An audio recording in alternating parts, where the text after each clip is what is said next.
Okay, well, good afternoon, everyone, and welcome to our discussion today in partnership with the Michigan Rehabilitation Services. So as everyone knows, I am Nate Bennett. I'm your Chief Diversity Officer and really excited to have this discussion today. Because many of you know, Comerica, at Comerica, we have a strong focus on diversity, equity, and inclusion. And our topic today will focus on a critical dimension of our workforce, and that is the disabled workforce. But first, let me provide you some data or some stats. And in the business that we are in, when it comes to acquiring talent and acquiring diverse talent, there are three labor statistics that are critically important to us. One is the labor participation rate. Secondly, employee population ratio. As well as employment population ratio, and then as well as the unemployment rate. And when we think about the labor participation rates, we have over the last 10 years and probably longer, we've actually been seeing a steady decline in labor participation rates. And as you would imagine, in 2020, when COVID hit, that really took us to a point in which we bottomed out over the last 15 years at around 60% participation rate. Now, when we look at those rates in the disabled workforce, those trends are roughly 1/3 of the people without disabilities, around 22% or so. But we have seen some growth over the last couple of years in participation rates for people with disabilities. When we think about the employment population ratio, it's actually continued to grow over the last 10 years, coming in at around 59% this last month. But once again, the disabled workforce is roughly 1/3 of that at around 20%, but it is increasing as well. And then lastly, when we think about unemployment rates, which is another key factor, finished the last month at around 4.5% for the entire population. But when we think about unemployment for the disabled workforce, it's 2 times that at around 9%, but also has been showing some decreases at a similar rate. But overall, we do have, and as many of you know, we have a labor challenge that will continue to exist over the next few years, given the aging population outpacing the growth of that younger population entering the workforce. And there are many factors to that, and probably not, we don't have the time to really discuss that, but that's one of the critical factors in terms of putting us in this space of a labor shortage. So for us, in order to maximize the available workforce, we certainly must ensure that we consider the entire available labor force. And as you can see by the numbers of people with disabilities that they're proportionally underutilized in our labor market. And this is due to a number of multiple factors, such as myths and bias, blatant discrimination in some cases. We have a real opportunity to advance and effectively utilize the workforce, including individuals with disabilities. So as I mentioned, those in our profession, we recognize that this is an opportunity. And we also recognize that many persons with disabilities are just as capable as those without to perform those jobs, including those that may need special accommodations. So with that, I would like to introduce our 2 representatives from the Michigan Rehabilitation Services, really starting with Keisha Dilligard. She's a business relations consultant with the Business Network Division. Her professional interests focus on mental health, substance abuse, and low vision. Her current projects include ADA consultation to business and community partners, collaborating to establish new training and employment opportunities for individuals with disabilities, and education and training to increase job retention for business customers. Keisha served on statewide committees for Center of Independent Living, Motivational Interviewing, and Bureau of Blind Services. Keisha is a certified rehabilitation counselor, licensed in the state of Michigan as a limited licensed professional counselor and certified business service professional. Keisha earned her Bachelor's of Science degree with a major in sociology from Wayne State and a Master of Arts and degree in Sociology and Counseling from Wayne State. So welcome, Keisha.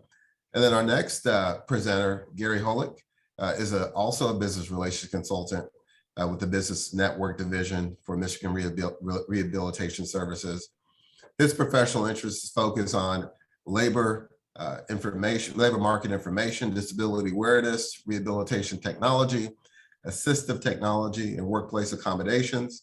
His current projects include disability awareness and worksite analysis for Michigan businesses. In addition, he's a member of the National Rehabilitation Association and holds a national credential as a certified rehabilitation counselor. Gary earned his master's degree in rehabilitation from Michigan State University in 2009. Gary has worked with Michigan Rehabilitation Services for over 24 years. Gary is also a certified business solutions professional. So with that, I'll turn it over to Gary to really kick off the presentation. Gary? Thank you, Nate. So as Nate said, my name is Gary Holick. I'm a business relations consultant, and I'd like to welcome you to today's training. To get us started, we're going to do a little bit of housekeeping. So a couple things to keep in mind. First of all, exercise patience, especially with technology. Working virtually, doing trainings virtually, we all know that different things can happen. So if something were to happen, just kind of be patient so we can get that cleared up. We're using Zoom today. So Zoom should default to live transcripts for you, but you can also go to the live transcript button to either access or hide subtitles if you wish. There also is an option for full transcript. Today, please use the chat feature to ask questions during the training. This is going to be an open conversation training. We want you to participate as much as you would like to. So please use chat to ask questions, to make comments, to give feedback. There's a designated time for Q&A at the end of the training as well. And if you would like to ask your question verbally, which we encourage that as well, please select the raise hand feature and the host will bring you off of mute. Our objectives for today's training is to examine how stereotyping of persons with disabilities may impact employment decisions, teach participants to evaluate on a case-by-case basis each job match with a person with a disability, explore assumptions about good and bad jobs for certain disabilities, examine stereotypes associated with common disabilities, illustrate participants' emotional reactions to specific disabilities, and better understand the impact of attitudes about people with disabilities and the effect they can have on our relationships with each other.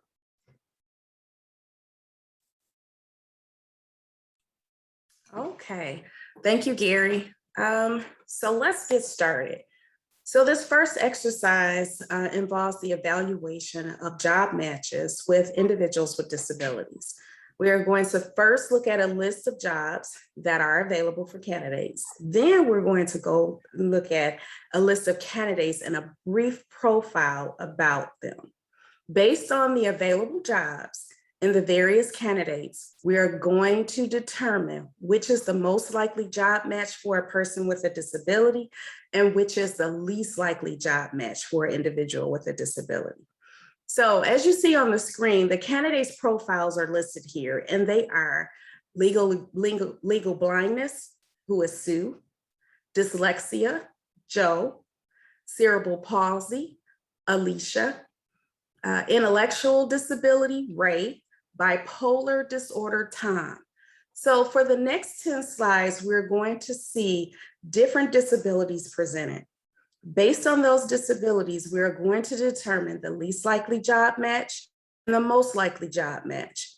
The choices are, as you see on your screen for the job matches, is receptionist, waiter, waitress, security guard, warehouse worker, teacher, and then you'll also have an option. They're all good choices.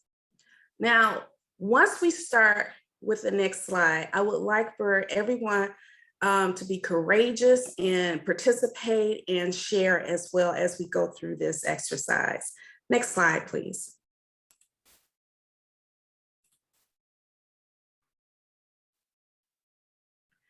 So here we go.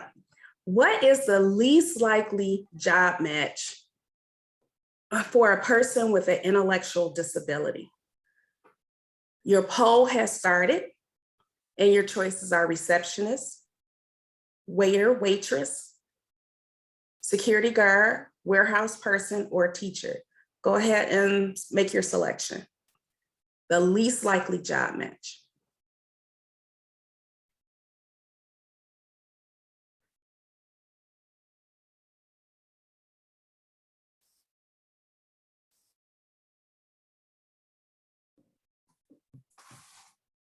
Okay. So based on everyone's response, the winner here for the least likely job match is a teacher.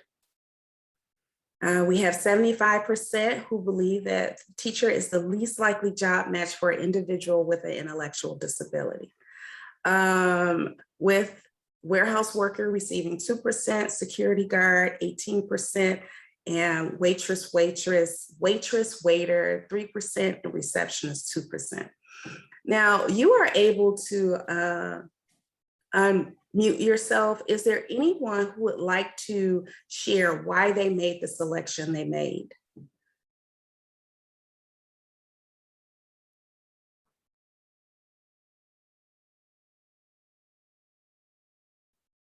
Oh, I see someone said, wouldn't we have to know the definition of an intellectual disability first?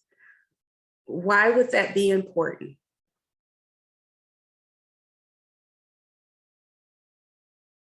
And please feel free, if you feel comfortable and courageous. I know that this is I'm asking people to be very courageous. Please feel free to, oh, there are people with their hands up. I can't see that. Yep, Keisha, if it helps you, I can kind of assist with this. So Joel, you have your hand up right now. I'm going to bring you off mute first. Thank you. You're welcome. Hello.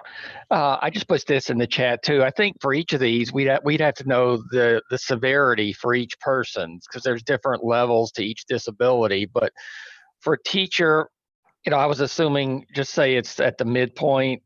And it depends on what grade level and what the class is. I was just guessing to instruct others that might be the least likely, but it's debatable depending on the level of severity and the demands of each particular job that can be unique. That is a great observation there. Thank you so much for sharing. So having some more information about the disability and the severity of the disability could help in making some selections here, correct? Okay, security guard is the position I think that is most nuisance, of course. All right. One more person with their hand raised. The name is ARA002. I'm obviously not sure who this is, but I'm going to bring you off mute now too. Thank you.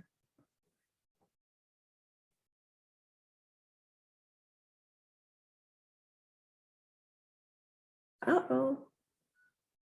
They come off mute.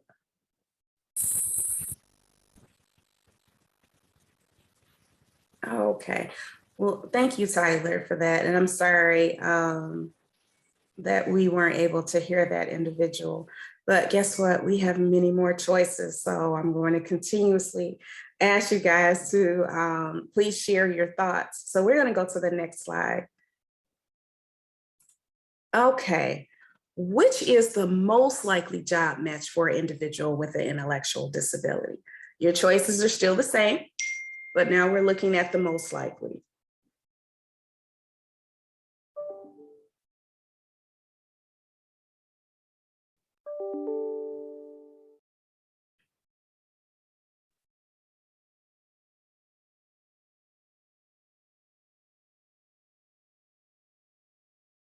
I wish we had some music.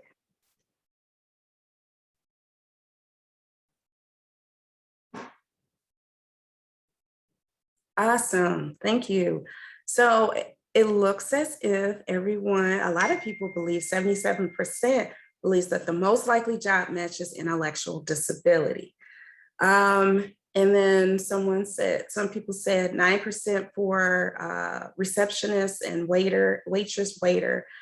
I would like to find out who made the selection for waiter, waitress, and why did they make that selection? Do we have any hand raised?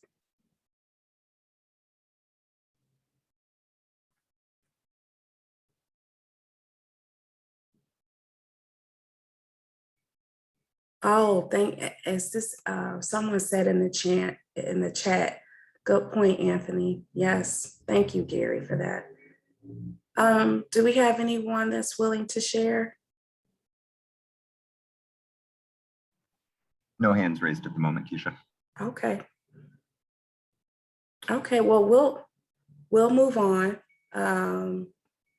because we got a lot more to cover. So I want to go back and just go back, and I can't remember the gentleman's name, and I do apologize. The one who said, I need to know more about the disability. So an intellectual disability can affect the acquisition of knowledge and skills, affecting intellectual processes, educational attainment, and the acquisition of skills needed for independent living and social functioning. Now, intellectual disability is also known as a general learning disability, and previously known, we no longer use this term because it's considered offensive, mental retardation. Now, intellectual disability, as one of the participants said today, it can look different for anyone who may be diagnosed with this condition. And that is a very good observation. Thank you for whoever said that. Gary?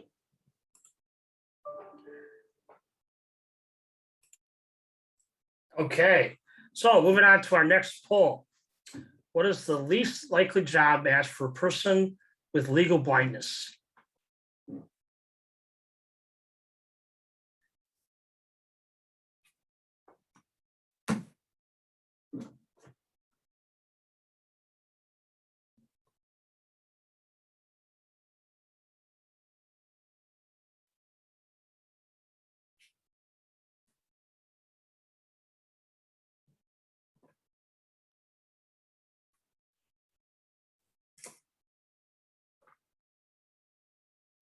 Okay, so we have the highest choice is security guard at 70%.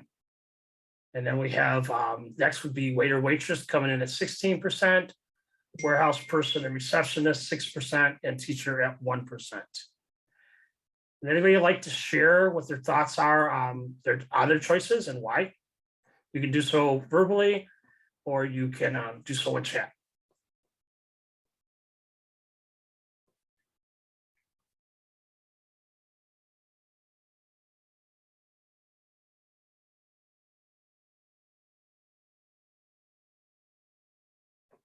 Okay, Gary, we do have one hand raised. I'm gonna go ahead and unmute that.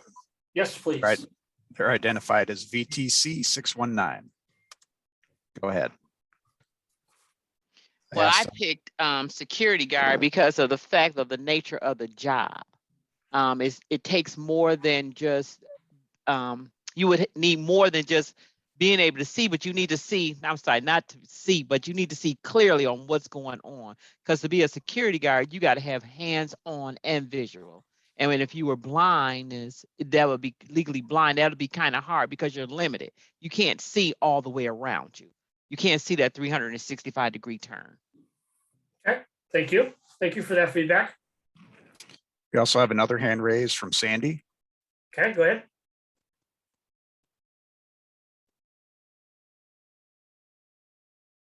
Hi, Sandy.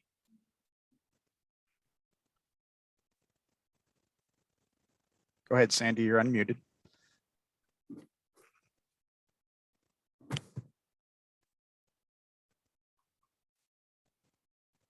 I mean, we're having some technical problems there. All right. All right, so we'll move on to the next poll. What is the most likely job match for a person with legal blindness?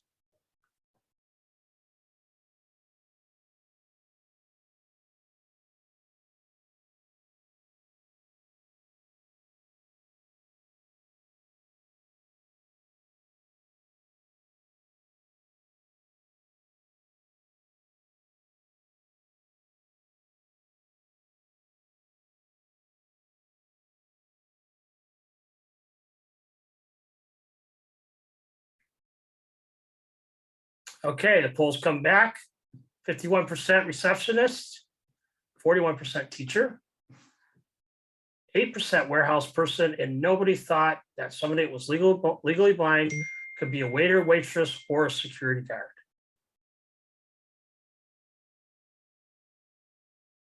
So someone had pointed out in the chat, I think someone who is blind might get injured from if in a working at warehouse. And somebody else said there are a lot of skills and abilities needed to be a waiter, waitress. Okay. So if you're legally blind, your vision is 20 by 200 or less in your better eye, or your field of vision is less than 20 degrees. Basically, 20 by 200 means if an object is 200 feet away, you must stand 20 feet from it in order to see it clearly. But a person with a normal vision can stand 200 feet away and see that object perfectly. What we want to keep in mind is legally blind does not mean sightless. So if you're legally blind, it does not mean you can't see. It just means you meet this standard for legal blindness. And we'll talk more about that later.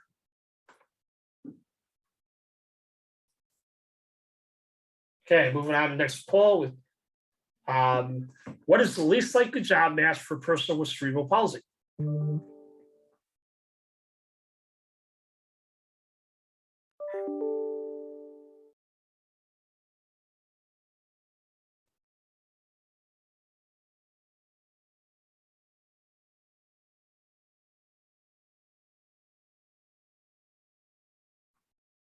Okay, our numbers should be coming back shortly. Least likely job match for a person with cerebral palsy. 46% of you thought waiter, waitress. 30% at warehouse person. 14% at security guard, 9% at teacher, and 2% at receptionist. Anybody want to share their thoughts on why they chose the positions they did? You do have a hand raised, Gary. It's from ARA 002. I'll ask you to unmute. Got a couple hands raised, actually. So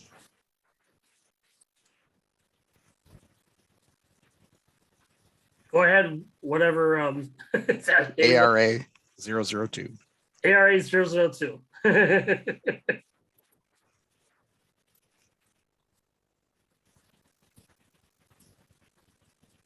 Not hearing any speaking. Okay, so somebody wrote, they think of Blair's cousin Jerry for the 80s TV show, The Facts of Life. She could do anything. All right, Gary, we've got an Elizabeth. Go ahead, Elizabeth. Go ahead, Elizabeth. Can you hear me? I can. Yes. Oh, good. Yay, something's working today. So isn't cerebral palsy a disorder where you're not able to move and maintain balance or posture? So being a waiter or waitress, balancing trays and drinks and things like that might be difficult. Okay, all right. Good point. All right, so let's move on to the next poll. What is the most likely job match for a person with cerebral palsy?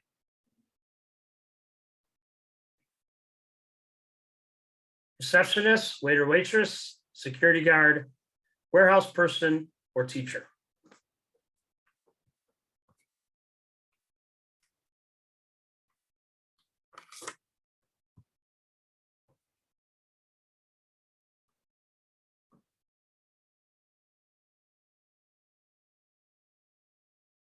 All right, so the results, 56% thought receptionist would be the most likely job match for a person with cerebral palsy.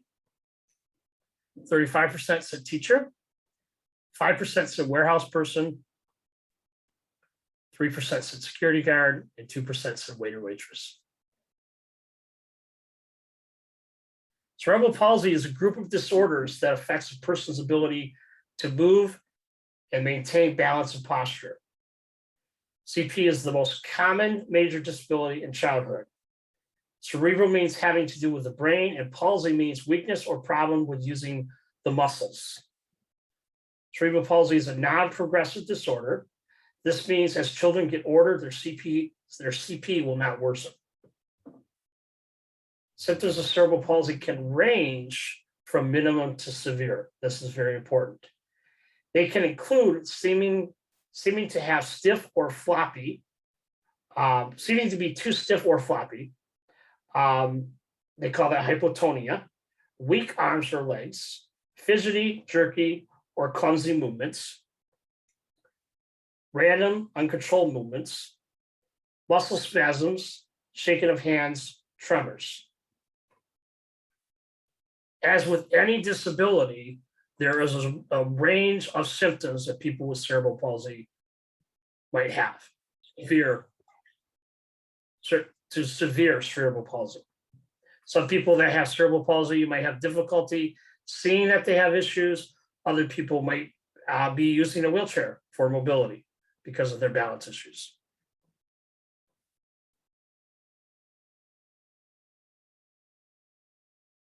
All right, so we'll move to the next poll, and that's going to be Keisha.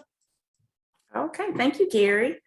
And I just want to say there is some great discussion going on in the chat. ARA 002, I was want to respond to you, who stated that I have a brother who has CP and he's in a wheelchair. He's a wheelchair user, and he's a quad. And you said that working at a restaurant would be profoundly difficult. What I would like to also say about that, also working in a restaurant may not line up not only with his abilities, but also with his skills, because the one thing you said is that he's brilliant.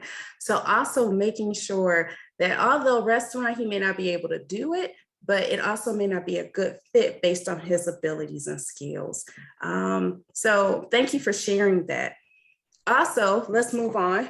What is the least likely job match for a person with dyslexia?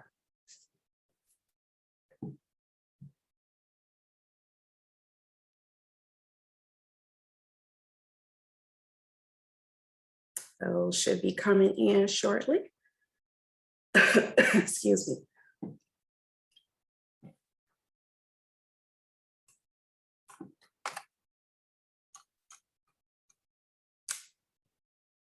Okay, so the least likely job match we have in a teacher at 51%, and then we have 25% for receptionist, 12% for waiter, waitress, and then no selections at all for security guard. Would someone like to share why they did not select security guard for this?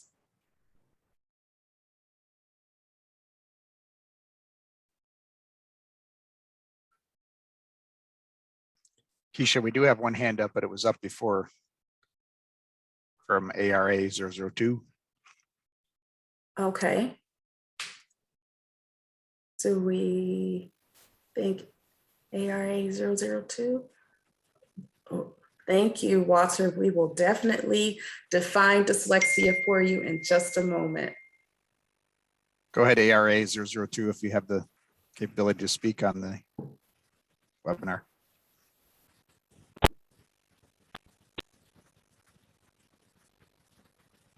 Oh, Nope.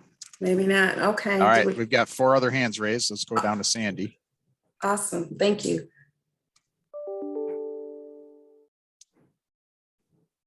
Sandy, are you there?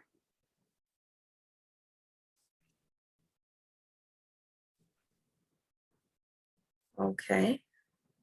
Next, Joel. I did not pick security guard because out of all the jobs, I felt that would be the one with the least amount of reading involved. Okay, thank you. So, Next, all right, thank you. we also have Jade who had their hand up.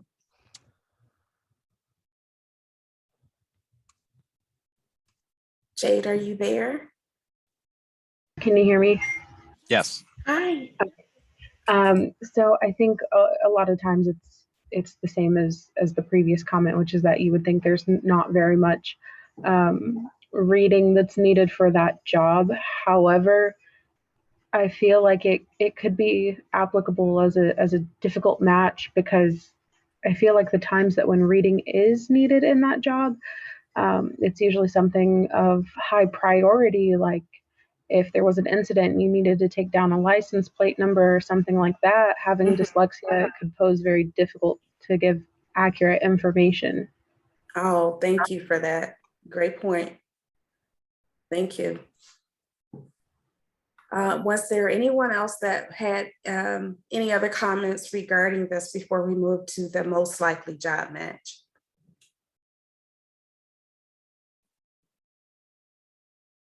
Okay. So, what is the most likely job match for a person with dyslexia? Yes, Theo did have dyslexia.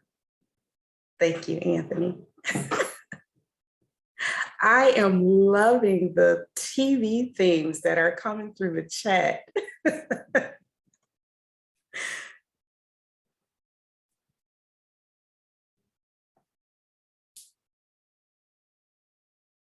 Okay, what are our most likely job matches?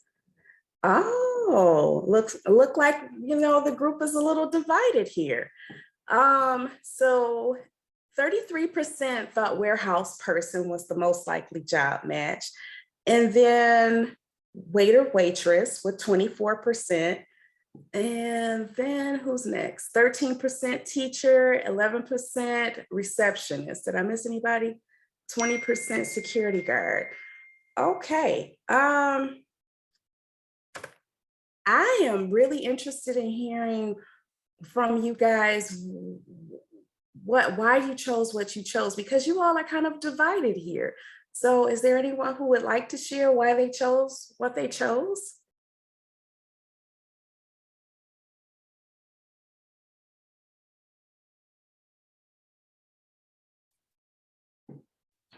We got a hand raised from Kim.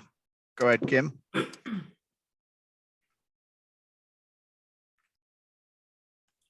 Come on, Kim. You can unmute. We want to hear you.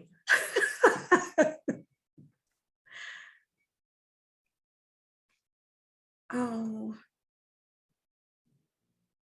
Well, Kim, if you cannot unmute, please put it in the chat.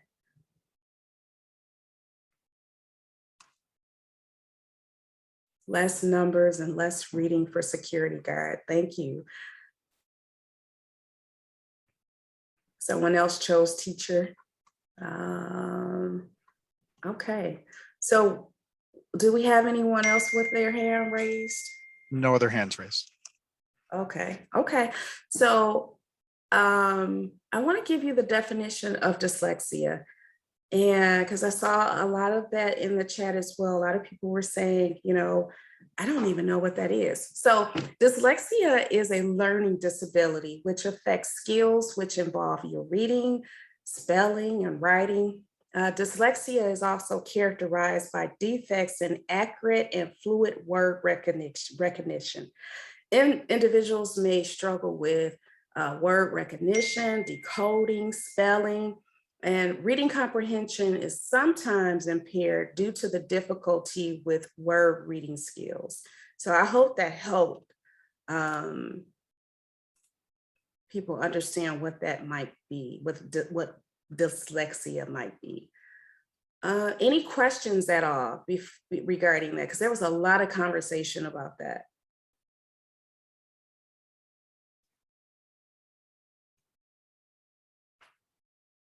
Yes, dyslexia does have a spectrum that could affect their job types. Yes.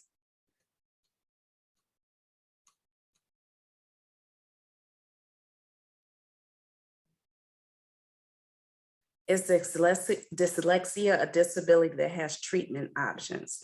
We're going to talk a little bit about that. It's not treatment options. It's more so techniques and tools and supports. So some people can develop skills to help them decode words. It can also help them with understanding word recognition. So there are different things that can happen. Also with dyslexia, it's been connected to hearing impairment, because if you're not used, if you have a hearing impairment and some hearing loss, you hear words differently. So that's also been paired with dyslexia as well. So there are many different reasons why dyslexia can happen. Any other questions regarding that, or any other conversation we want to have regarding that? Okay. What is the least likely job match for a person with bipolar?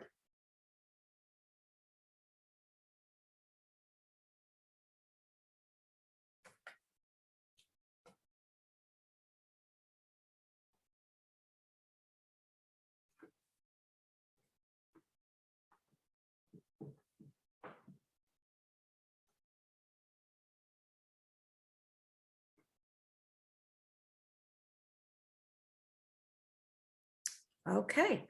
43% said teacher, 31% said security guard, 16% said waiter, waitress, and then 5% for receptionist and warehouse person.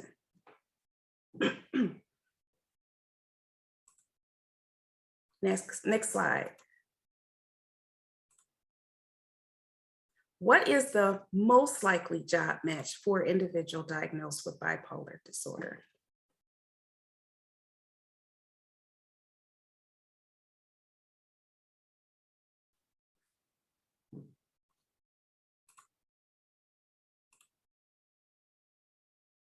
Okay, those answers should be coming in shortly. The most likely job match is 79% warehouse person, with 9% receptionist, 8% waiter, waitress, and 2% teacher. Can I just get one person to tell me why they selected warehouse person? Okay, we've got a few hands raised. DMN 249.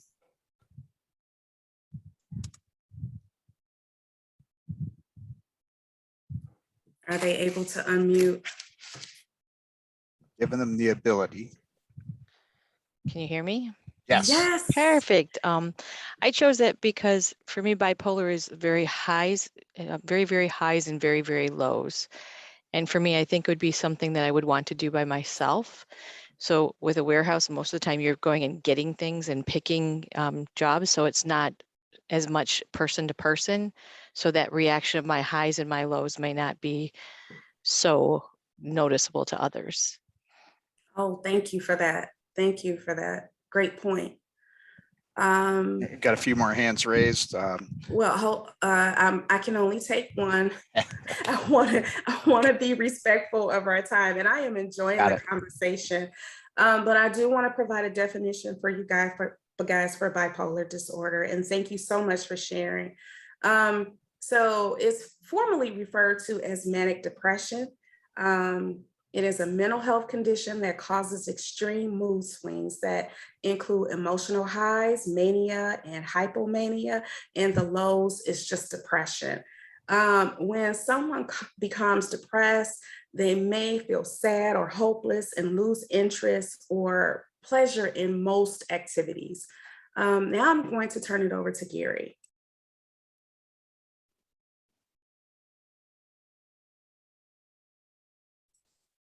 Am I off mute? I was trying to get off mute. Thank you, Keisha. So we walked through a couple of questions, and we are asked to kind of put some things out there, our thoughts out there. And when in doing that, did anyone feel comfortable with this exercise? And if you did, would you like to share why?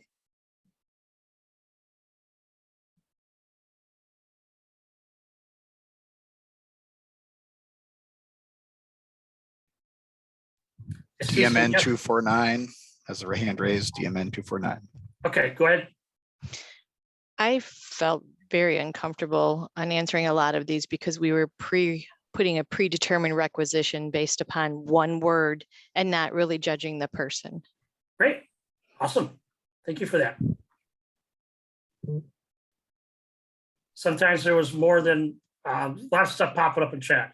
Yes, I was uncomfortable. I knew it was going to provide a better understanding at the end. Yes, I was comfortable, okay? Yes, somebody else said yes, uncomfortable. So perhaps, as somebody kind of alluded to, you did not know enough about the people with the disabilities to know whether or not any job match was a good job match or a bad job match. Under disability law demands that each person with a disability be considered on a case-by-case basis. This exercise allows us to explore how job matching decisions have been made in the past, and unfortunately, in some cases, are still being made today. And also how just interactions are happening because of perceptions that people have about disability.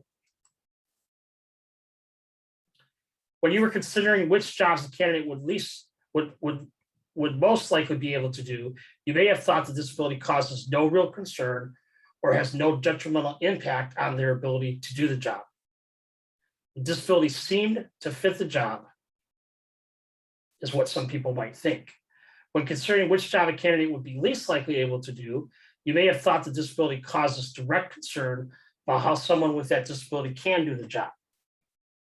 The disability itself seems to exclude any possibility of this matching.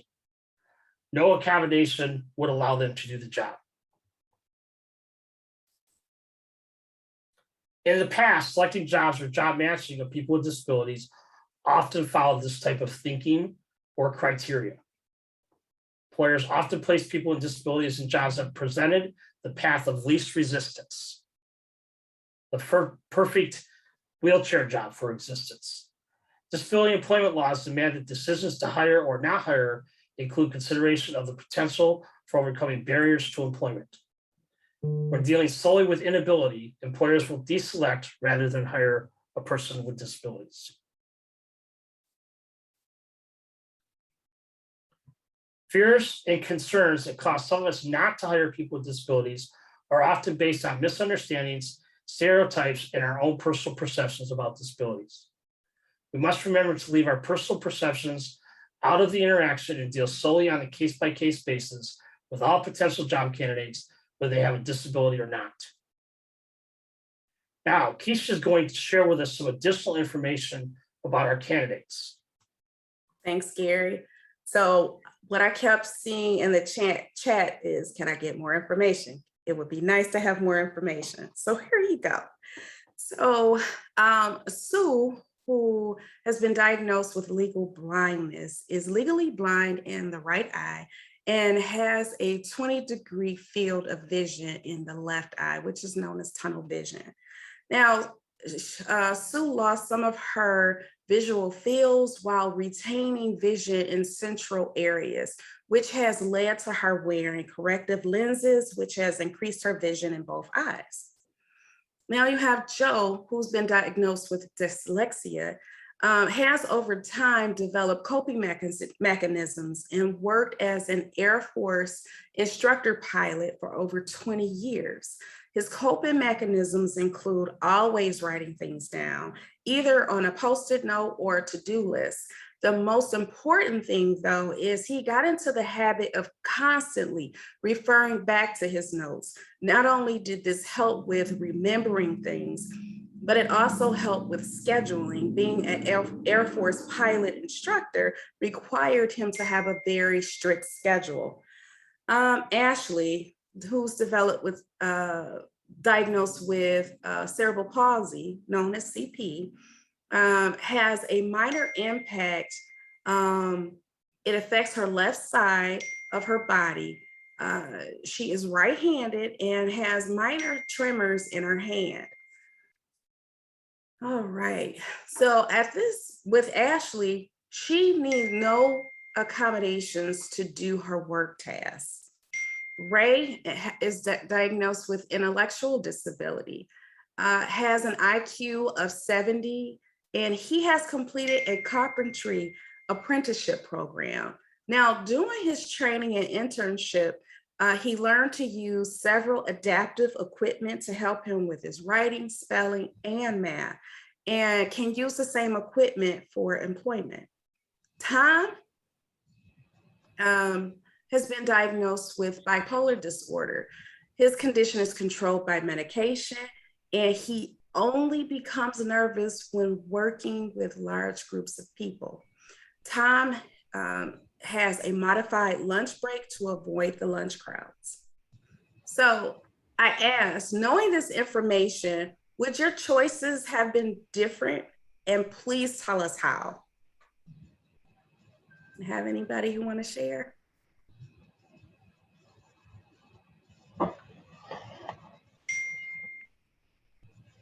Got a hand raised from Sandy. We're going to try this again, see if it'll work this time. Go ahead, Sandy.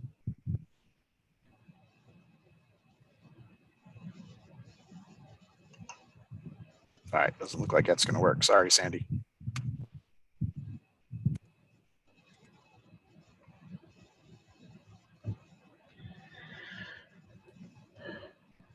Okay. Okay, Oh, Sandy says hitting unmute, but not working. Sorry, Sandy. Okay, well, let's continue our conversation in the chat. What I will say with this information, I want you to examine the candidate in the least likely category and decide if the person with the disability could possibly perform the essential functions of the job with or without a reasonable accommodation. If you decide your candidate could possibly do the job with an accommodation, what would be the first step in determining the most effective accommodation? Let's also continue that conversation in the chat as well. So next slide, please. So the most important point of this exercise is you did not know and you did not have enough information about the person to determine if it was a good or a bad job match. You looked at the disability itself and not the person with a disability. If you have a concern about how an individual with a disability will perform an essential function of a job, do not be afraid to ask. More times than not, the individual will have an answer, but if they don't, there are several resources available for you. For example, state and local VR agencies, such as the one that we work for, MRS. Those are great resources for information about possible accommodations. The internet, depending on what you're looking at, can be a great resource. So what we would like to tell people, we highly recommend JAN, which is the Job Accommodation Network. That is a great resource to find information and help you through the reasonable accommodation process. Don't assume that just because a job has been done one way, it must always be done that way. Do not allow stereotypes and misperceptions to cause you to miss out on a valuable employee. Consider everyone on a case-by-case basis and not on a disability basis. Gary? Thank you, Keisha. So in the interest of time, we're going to jump ahead. We had a couple of roll calls, but we want to make sure we get you out of here in time. So we're going to jump ahead. Just want to share this quick screen real quick. These are people, famous people that you may have heard of that have disabilities and have been quite successful. And the only one I wanted to really point out here, there's all of them, but Neil Vujicic, he's the guy here. He was born without limbs.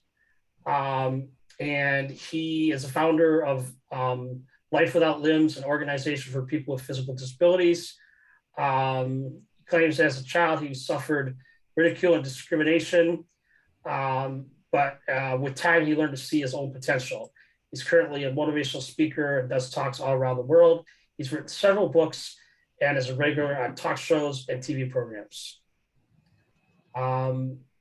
So next, what we're going to do is, again, in the interest of time, so we're going to move on, and Lori is going to talk about Comerica's voluntary self-ID program.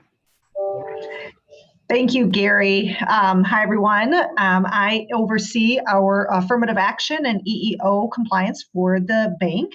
And just some highlights in terms of the voluntary self-identification of disability process. If you want to go to the next slide, generally speaking, we are a federal contractor, and as required by law, we are need to provide equal employment opportunity to qualified people with disabilities, as well as we are subject to affirmative action regulations, and ultimately we create an affirmative action plan for people with disabilities. And so, what we do as a federal contractor and requirement under the regulations is that we have to work towards a 7% goal of individuals with disabilities in our workforce. So we track data, everything is compiled, it's kept separate, it's kept confidential. And really we pull this data and we collect this data for not only purposes under the regulations, but under those regulations, it really helps us assess kind of where we are and are there opportunities for us as a bank to put different programs into play to help people with disabilities. So if you want to go to the next slide. So reasons, why do we do this? Obviously, I shared we're a federal contractor, we are required, but also it's access to, and it's providing employees access to resources, accommodations, and even a community of other employees with disabilities. Creates and foster an inclusive work environment. We're working really hard on this, and especially for individuals with disabilities, what we can do to help accommodate you all is very important to us. Helps us identify gaps in our recruiting and our hiring and our retention and promotion of people's with individuals or people with disability. And we look at data obtained to really kind of help us know where we are and how to look at what future efforts we might need to do. And then ultimately providing supports for people who need them is ultimately one of our goals. Next slide is how you do that. We sent out a note in just a couple of weeks ago regarding this voluntary self-ID process. So that had specific information, but generally speaking, you can go onto My ADP via Colleague Connect, click on your profile, click on your personal information, you're able to edit your disability form. Again, you could have selected your particular selection a year ago. Things could have changed. So we always want to make sure that you have the opportunity to update this and provide us with this information. So there's specific information and how you go about doing this. And then finally, we do offer reasonable accommodations for individuals with disabilities. And we have Marlo Reese from our employee benefits here on the call, and she's happy to answer any questions about requesting reasonable accommodations. Or you can either try to unmute and or put it into chat, but she is here to answer any of those questions. So with that, I will turn it over we've got about 4 minutes for some questions from our participants. All right, we do have a hand raised by Shireen. Go ahead and unmute.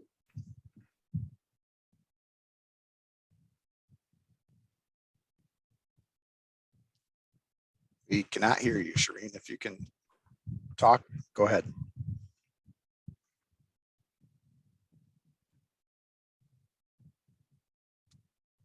All right, sorry, that's not going to work.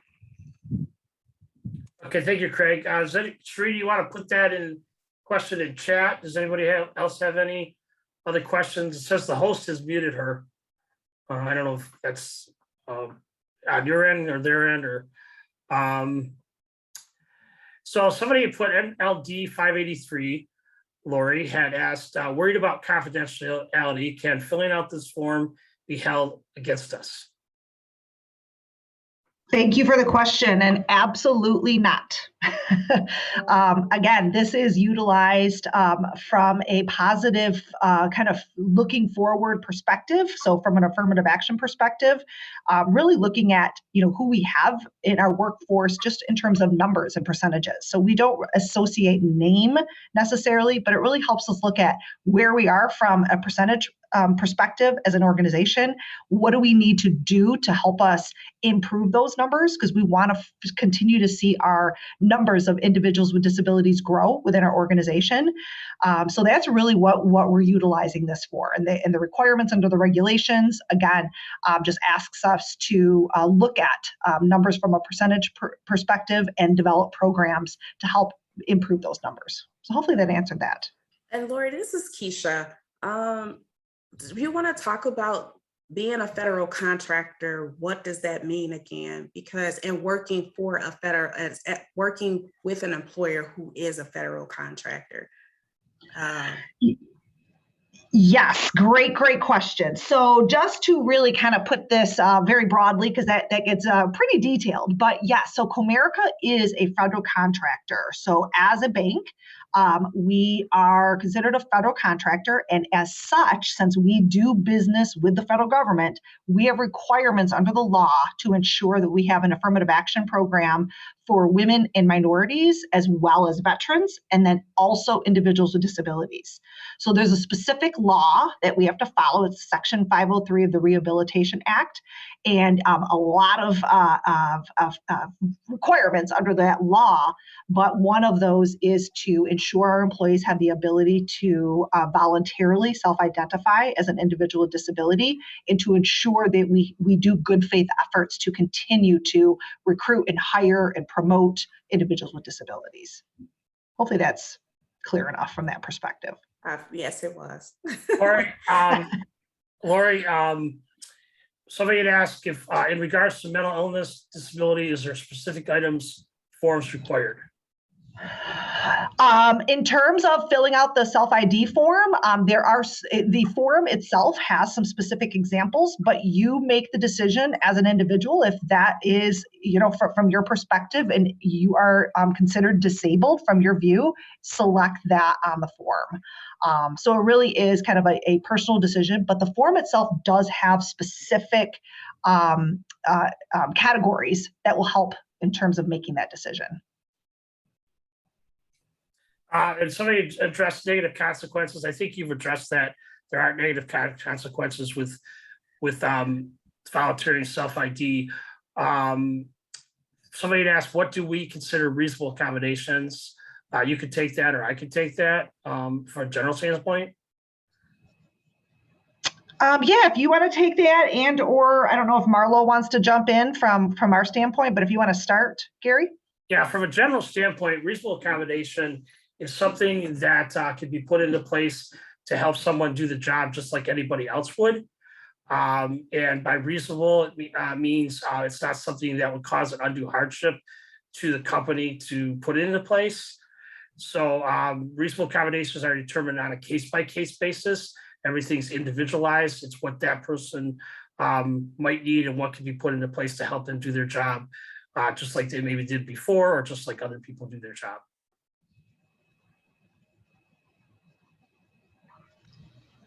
Yes, and I don't have anything to add to that. That was perfect. Thank you. Okay, so Marlo answered some of these questions. So what we could do is make sure we pull all these questions. We'll make sure we get them out to the parties that need to answer them and get them back to you guys. We know everybody. We'll have a list of everybody who can today, so we can just answer those questions for everybody. Our disability is determined by a doctor. For myself, I am not diagnosed as disabled, but I have a toe amputation. So when you look at disability, you're basically looking at limitations. So does something by legal definition of the ADA impact on your ability to participate in daily life activities? So is it something that's preventing you from working or impacts on your ability to work, drive, get ready in the morning, take care of yourself, eat, sleep, do all the basic things that we all take for granted that we can do. So that's when you look at disability from a legal standpoint. So for instance, I have glasses. So do I have a disability? No, because with glasses, it doesn't impact on my ability to participate in daily life activities. So in the interest of time, it's 3:01 according to my computer. We're going to let everybody go. We will capture these questions and we will make sure that we get those answers out to you as a group. Thank you everyone for participating today. We really appreciate your time and your participation. You can see our contact information on the slide, the last slide in our presentation. And please reach out. Yes. Go ahead. I'm sorry. I just wanted to remind everyone that this is MDA approved and you can fill out the option form after the meeting. So again, if you got questions, you can reach out. You can reach out through Wendy, Marlo, Lori, or you can reach out to the contact information on this last slide. Everybody have a great day and thank you.